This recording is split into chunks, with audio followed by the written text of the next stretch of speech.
Good afternoon. This is Between the Lines Live at SanduskyRegister.com. I'm Matt Westerhold, Managing Editor of the Register, and we have a big program today. We're excited to have Joshua Pribanic here and Melissa Troutman, who co-produced Triple Divide, a documentary about the fracking industry in Pennsylvania, and they're here to talk about the fracking industry in Pennsylvania and in Ohio. We have some clips, I believe, of the documentary, and we're going to have a good conversation about that. And later in the program, we have the social media Facebook campaign producers, I guess you'd call them. I'm forgetting the names. Brady Gasser, Christine Weedle, and Lonnie Seisel, who have put signs across the county and developed a Facebook campaign called Justice for Jake and Ella. And they're going to be with us to talk about that campaign and where the investigation is, which is with Mike DeWine right now. And we're going to dispense with the usual commercial break today and go right into the program. Jason Werling is also here. Jason, you want to say hello? Hello. And Jason will be taking questions from the audience. So if you have questions about fracking, or later in the program, if you have questions about the Justice for Jake and Ella campaign, please type those in and we will ask your questions. And we'll take this program for as long as it goes, as long as it's lively. We're going to keep right on going. And I'll introduce now Melissa Troutman and Joshua Pribanic. So you're the co-producers of Triple Divide? Correct. That's right. And when did you start working on this documentary? Melissa and I met in April 2011, and we decided then that we would be able to work together. We made an agreement that we would try to work on a documentary, and I came back to North Central Pennsylvania, which is where Melissa was from. It's where she was the natural gas beat reporter for the county. Whom? Potter Leader Enterprise. Oh, are Small you still weekly working for paper. them? No. Yeah. Are you still in journalism? Yes. As a matter of Please fact, go I ahead. am, Matt. I don't want to interrupt you. But you're a documentary. June 2011 is when we really got going. Okay. Yeah. And what sparked your interest? You can Well, go ahead. I was the natural gas beat reporter, so when I have never heard of a natural gas beat reporter. Well, I kind of, that's what I called myself. I was a staff reporter at the Potter Leader Enterprise. Okay. I quickly realized that all the public really knew about fracking was what the industry was putting out. And when I started really looking into I interviewed a couple county residents and then started doing file reviews at the state offices to look into how the state was responding to their complaints.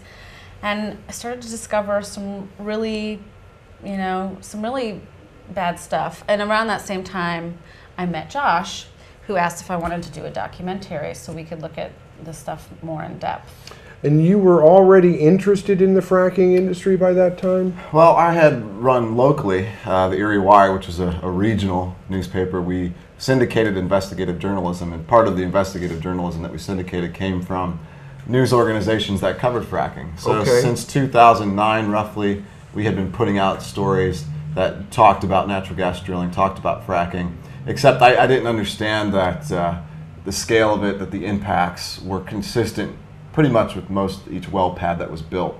I thought it was kind of like an isolated case here and an isolated case there, but when I went to Pennsylvania and I was invited there to take a look at the natural gas pads in April 2011, and I saw the scale of it, I saw how they handled their waste stream, how they really handled their erosion and sediment controls. It became very clear that they had impacts on practically every single well pad. So I had red flags, questions shooting out left and right. It was a hard thing to turn away from. And in effect, you're a journalist as well. Exactly. So I feel real good to be sitting here with two journalists. Just for our viewers, what is fracking? Fracking is a process used to extract oil and gas from deep underground. Well, sometimes not so deep. Fracking can be done shallowly, but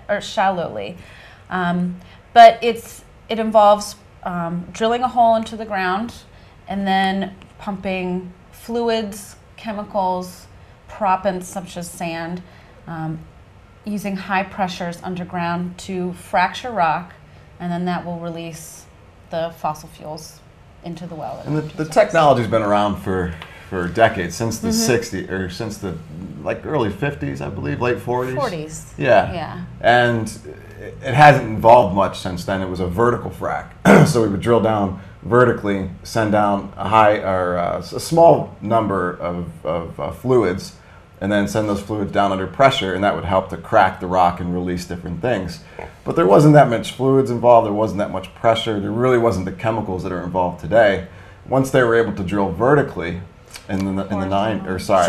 horizontally. So you go down and then out. We go down and then we go out. Okay. Yeah. So now, since the 90s, we've been able to go down, and then we can go a 90-degree angle and drill horizontally, and we can go for a mile or more. And we can break up that rock for that mile or more. And it requires a lot of fluids, 4 to 10 million gallons in most cases, a lot of pressure, 10 to 15,000 pounds per square inch of pressure to do it, and new technology and chemicals. So we have a new age of chemicals that are being used to go down into those wells. It's only 1% of the actual fluids involved, but 1% of 4 million, you're looking at 40,000 gallons of chemicals. So, and that's bad. It can be bad if the fluids are able to find a pathway to migrate up towards the surface along the well casing because of failed grout or something else. Then those fluids could easily get into an aquifer. Methane, of course, is one of the first things to migrate. So often when we see cases that do go bad, we see methane and we see salt deposits from possibly deep aquifers. So the fracking industry began expanding with technology 10 years ago in Pennsylvania, or has it been longer in Pennsylvania? It's been since the 80s they really were experimenting. Okay. And then in the 90s they got things figured out. And now go ahead. Pennsylvania's first horizontally fractured well on the books in production is 2003. Okay. So from 2003 they had a couple, 2004 a couple. So it's it growing. didn't really take off till 2007. Okay. In Ohio we didn't have our first well until 2011. So it's a very young industry in the state. So there could be viewers out there who think the fracking industry is the answer to the energy problem. And the fracking industry has been embraced in the state of Ohio. And the fracking industry creates jobs. So why would you be against the fracking industry? Well, I think there's a lot of hyperbole in regards to what's being said by the industry. There's some misinformation out there. You know, that's the industry calling if you want to take their questions. I just wanted to. Okay, please go ahead. The Ohio Oil and Gas Association, for instance, came out with a report in press release in April 2013. That's kind of like your go-to for talking points on natural gas issues in Ohio. What they said, came out with that press release? Ohio Oil and Gas Association. So private industry. Industry advocate. Okay. And they came out and they said that Ohio's oil and gas industry created 40,000 jobs in the state. And Melissa and I said, that sounds like a pretty high number. Ohio's largest employer is Kroger. Kroger creates 38,000 jobs. So somehow they got better than Kroger overnight. I love that Kroger. So they actually, when we looked at it though, directly the industry only created around 4,000 jobs. I think it was 4,200 direct jobs. So the number was much lower than I guess what the public was being told by many people in the industry. Does that happen? Sometimes in polls we see So that. it's propaganda. A little bit. On some level. A little bit. It's a lot of speculation. You know? And then how did the media do with reporting it? Did they, I mean, you were a reporter. For a while, like I said, the media really wasn't covering the impacts. Okay. And but they were covering the good news. To be fair, the state wasn't really finding the impacts for them and reporting them to the media. So, you know, that's one of the reasons Josh and I formed Public Herald. We just we thought there was a definite need for more in-depth, investigative, independent journalism to make sure that side of the story was out there. But formed the Public Herald, is that?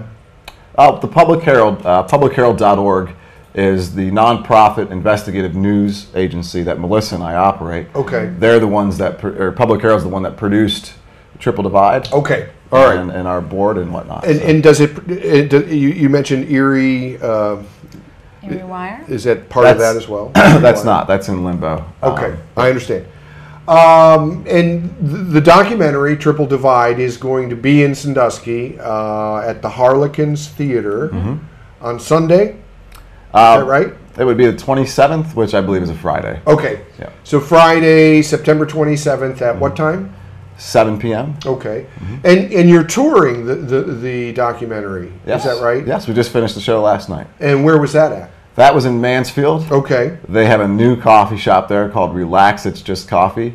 I know the owner, he's a great guy, and it was a fantastic show. We had standing room only. That's great. A lot of good questions, some people from the industry, some people from the middle ground, and of course some people who weren't happy about fracking. Okay, so if you want to learn more about Triple Divide, you want to see Triple Divide, it will be in Sandusky on September 27th at the Harlequin Theater. And we'll remind us to promote that as the date gets closer. Absolutely. So we want standing. I think there's only 99 people fit in that beautiful small theater, which is in downtown Sandusky, nearly downtown Sandusky. So get your seat early. Get your seat early. Do people have to make reservations or anything? Oh, no, not for this event. This is a free public event. Okay. So anyone can come out at any time. We will be there from 4 o'clock on that day. And you'll keep us posted as the tour goes forward. But Jason, I think you have a question from the audience? No, I just always wanted to say this. We have a clip. Oh, we have a clip. We have a clip. We have a clip from Triple Divide.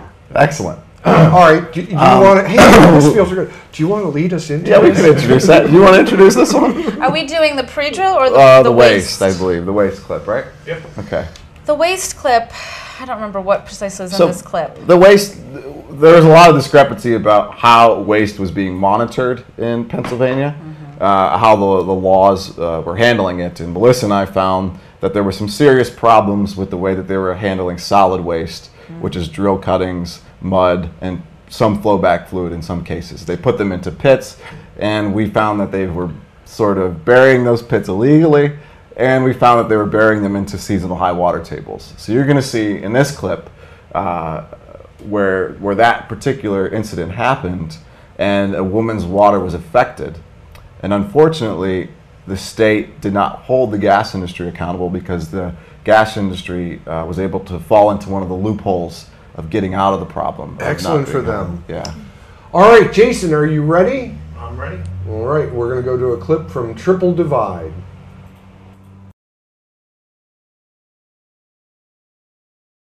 This industry is operating in very close proximity to homeowners, but there's also a lot of provisions in place to make sure that that water stays safe and that a homeowner is not left concerned about what is a fundamental right to drink clean water. Public Herald requested the files for the Guardian well drilled 450 feet from Judy's water well on a neighbor's property. Found in the files was a request application from Guardian to DEP to bury their drilling waste on site. DEP rejected the request, saying it was too close to the water supply. Guardian buried the waste anyway.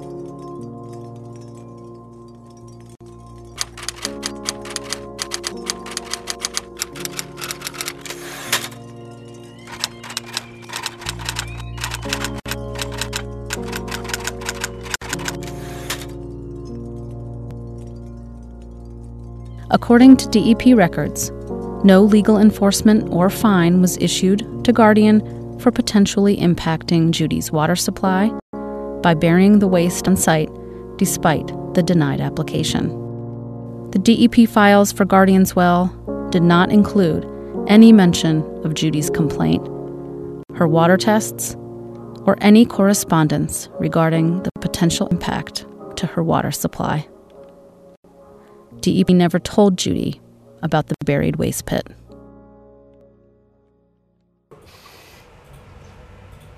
We're back. This is Between the Lines Live at SanduskyRegister.com. A little bit later in our program, we have the activist in the Justice for Jake and Ella Facebook and Signs campaign, Christine Weedle, Brady Gasser, and Lonnie Seisel.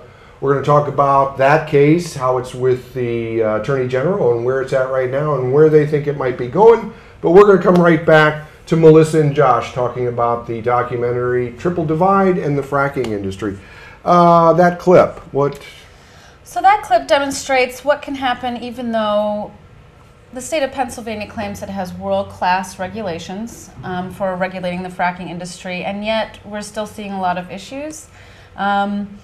It's significant for Ohio because, you know, you guys have kind of gone through some regulatory upheavals in the past couple years, and Josh and I were looking over the latest regulation, which is Senate Bill 315. And some of the provisions that you guys have in there really aren't even up to where Pennsylvania is. I'm surprised. So I'm not there's surprised. a lot of room for improvement. I'll just put it that way. Well, it's important to remember that, you know, the states, the industry are willing to tell Ohioans that these are the best regulations in the country right now, and that's just simply not true compared to Pennsylvania. Pennsylvania has a long history of regulating the oil and gas industry, and they do a pretty good job on the books, but the actual enforcement of those laws is another story. And that is part of the whole EPA issue. It's always been part of the EPA. There are regulations and there are rules that are broken, and I mean, it's not uncommon at all. It's, you know, the brownfields across the city of Sandusky and across Erie County, across the state of Ohio.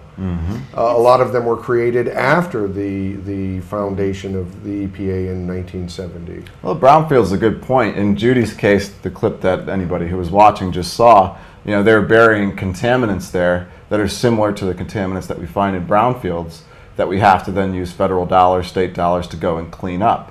So they're essentially creating additional brownfield sites next to these gas wells when the state doesn't enforce the law and require them to take that pit out and put it into a place where it can be remediated and dealt with. I mean, effectively, what I'm hearing you say is that the regulations don't address the danger. No, I mean, an average 15,000 pounds per square inch required of pressure required to frack a well. There's really no way to regulate that, the risks inherent in that away.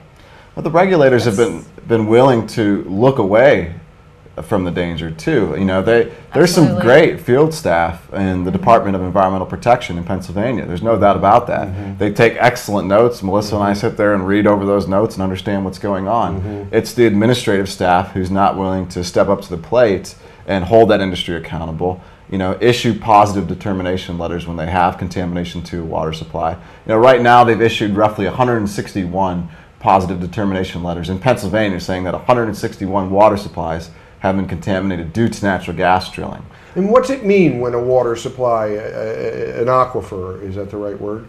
Sure. Is contaminated? What is the danger that represents? I know it seems like a question that answers itself, but in relation to oil and gas drilling, a contaminated water well, the most common are methane migration into the water well, which of course carries the risk of explosiveness if you get enough in the water or even in the basement of your house or just in the house in general.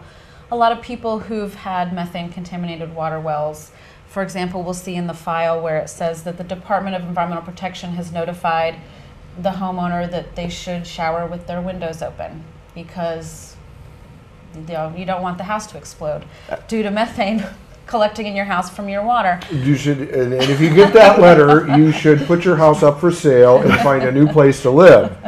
Well, that's the other big issue too. I mean, the sale of properties. There's many, one gentleman in the film just recently has found out that he just cannot sell his property. He's invested roughly $300,000 into this home, and he doesn't have a well on his property. It's on his neighbor's property, but he's just not able to get the funds that he needs. And when it comes to the water contamination issue and the explosiveness of these wells, you know, when we're seeing methane migrating into water supplies, people say, well, the methane's naturally occurring. It didn't come from the fracking process. It's always been there. Well, they have isotopic signature tests that they can do, which show where the methane comes from, which formation it comes from. If it comes from a shallow formation, they can see that it's biogenic. If it comes from a deep shale formation, like the Utica or the Marcellus, they can see that it's thermogenic. And they've documented this thermogenic migration of methane into water supplies. And of course, as our local geologist tells us, Bob Haig, who did an excellent job talking about this theory, called the pressure bulb, when they release that much pressure, they do disturb what's happening in the rock strata and can then push up biogenic methane, the shallower methane, into an aquifer.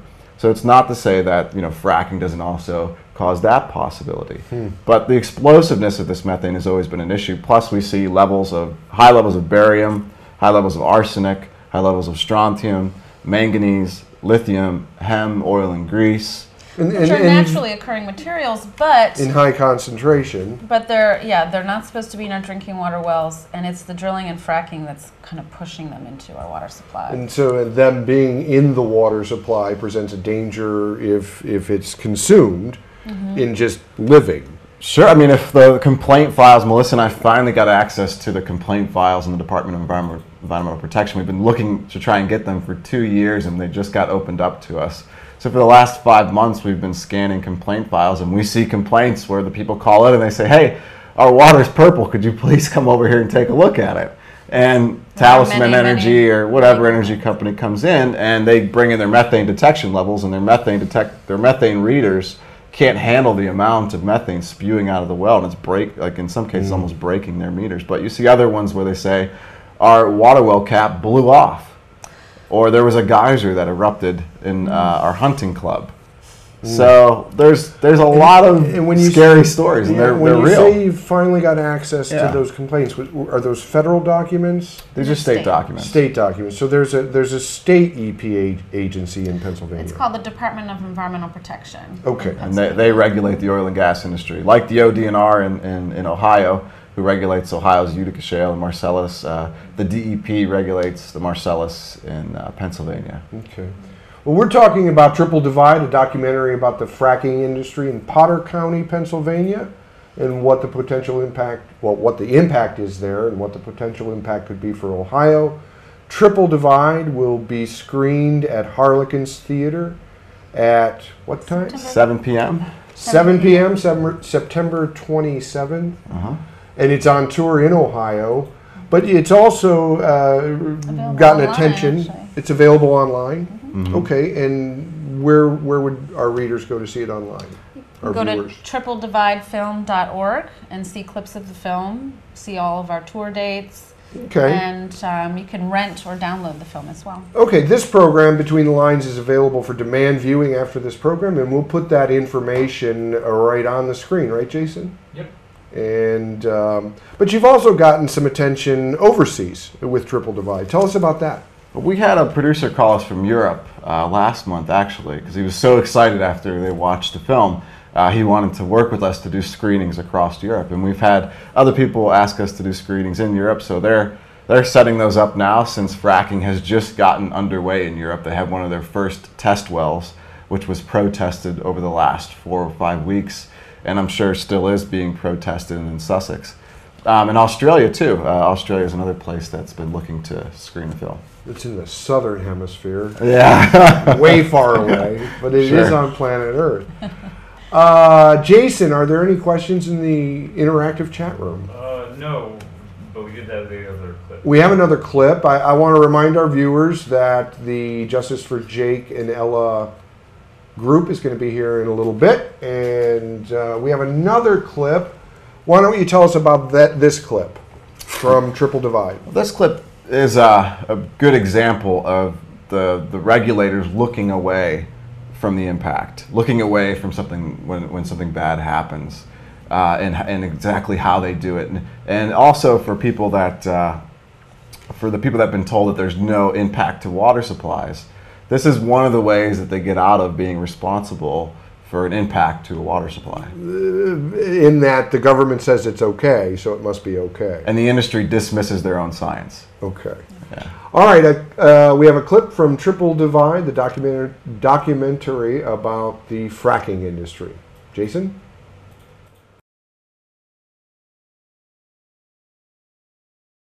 The SAIC report provided tests from 7 residential water wells and included the pre-drill tests for those same wells. Pre-drill water tests create background or baseline data, a signature of what's in drinking water before drilling, which is used to determine if a water supply has been impacted from shale gas extraction. If people get pre-drilling samples, which are really important, maybe the most important things anybody can do, and then you have a post-drill test, you can see the change in the water. In October 2011, after 6 months of assessing the area, SAIC sent DEP their conclusions about the blowout, stating that damages to the environment were very minimal and that no remediation was required, despite the fact that one water well, named RW04, 1,200 feet from the blowout, showed a 10-fold increase in methane, sodium, and other contaminants. Even if you don't understand water quality and geology and things like that, you look, where do you get barium? You know, where do you get strontium? Where do you get these things in a well? Oh, they're naturally occurring somewhere, but it's not in the surface water and shallow groundwater in Pennsylvania. You know, they're decaying elements. Regarding this well's significant change in water quality after the blowout, Chesapeake concluded that their own pre-drill water test did not reveal the well's true water quality, and that the water quality was always this way before the drilling. Chesapeake backed this conclusion in part by citing the water well owner's opinion that his water always tasted salty. The baseline sample was not indicative of the typical water quality in that particular well. It was very clear to us that the water quality and public statements by the homeowner, you know, kind of a one-time snapshot doesn't tell the story of this well. Only after the blowout was the owner's opinion cited as historical information in SAIC's report to DEP. We're back. This is Between the Lines live at SanduskyRegister.com. I want to remind our viewers that in a few minutes we're going to be joined by Brady Gasser, Christine Weedle, and Lonnie Seisel, the group backing the Limberios family in the social media campaign to get at the truth, I guess, is their mantra. Also, next week on the program, we'll have Huron Schools Superintendent Dennis Muratori. Is that how you say that, Jason? Muratori? Yeah. Yeah. The newly appointed superintendent in the Huron Schools to talk about the state of the Huron Schools, the levy that's on the November ballot, and where he wants to lead the district. But right now we're with Melissa Troutman and Joshua Pribanic, and we just saw a clip from Triple Divide.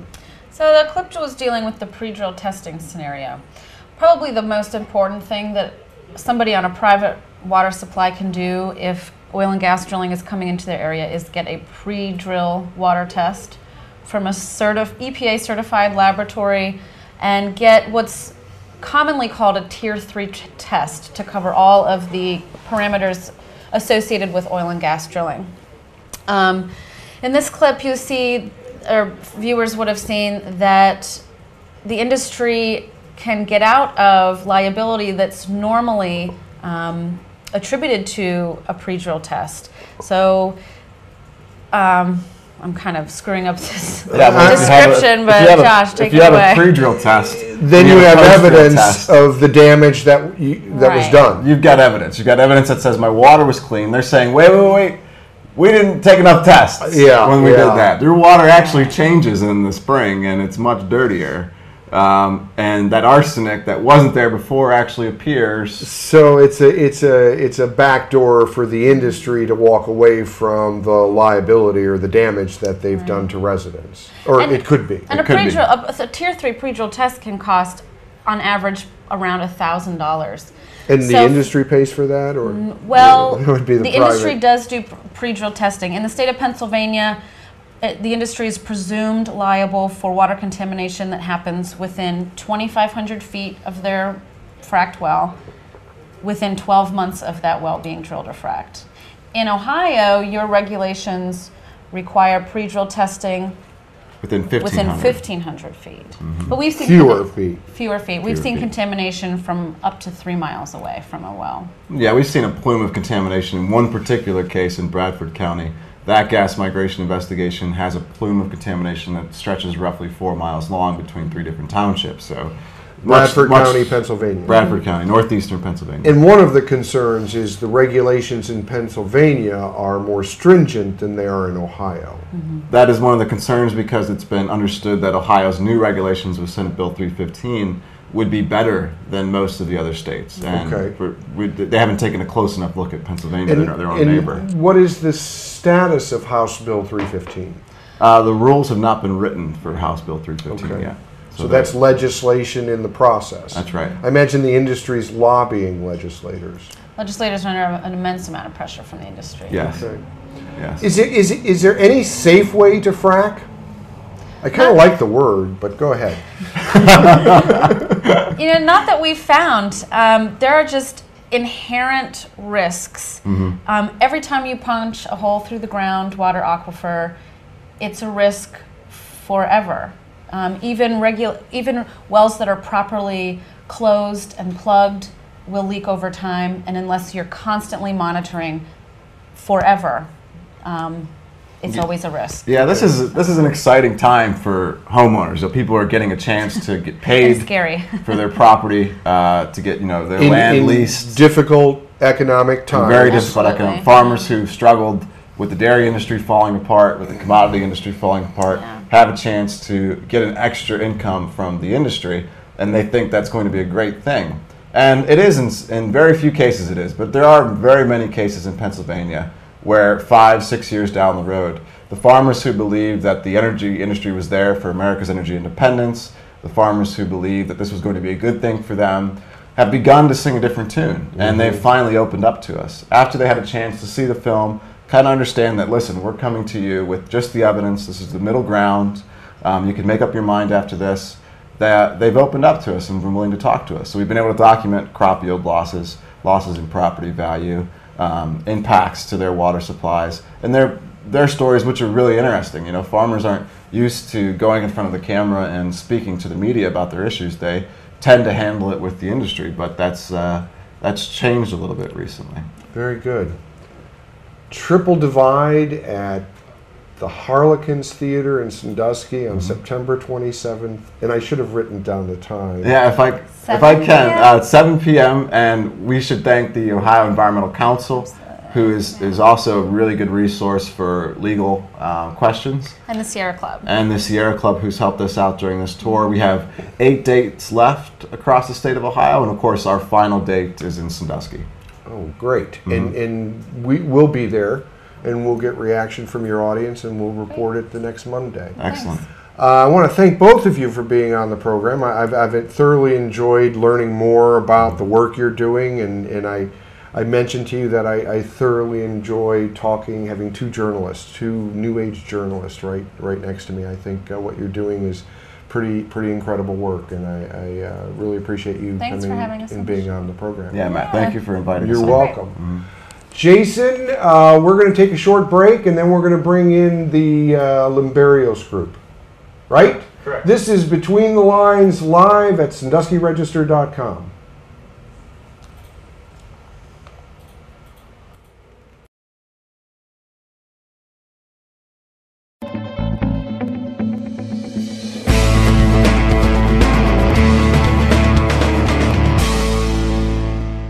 Get in touch with your inner scientists.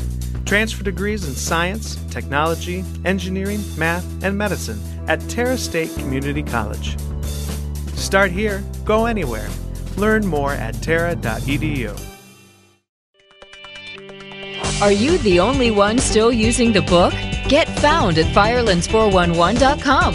Half of the internet users today will use a search engine to find a business.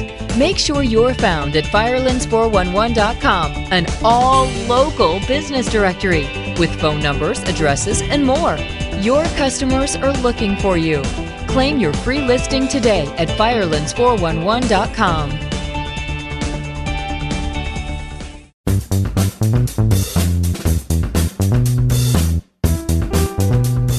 Find your passion in healthcare at Terra State Community College. Start here, go anywhere. Learn more at terra.edu.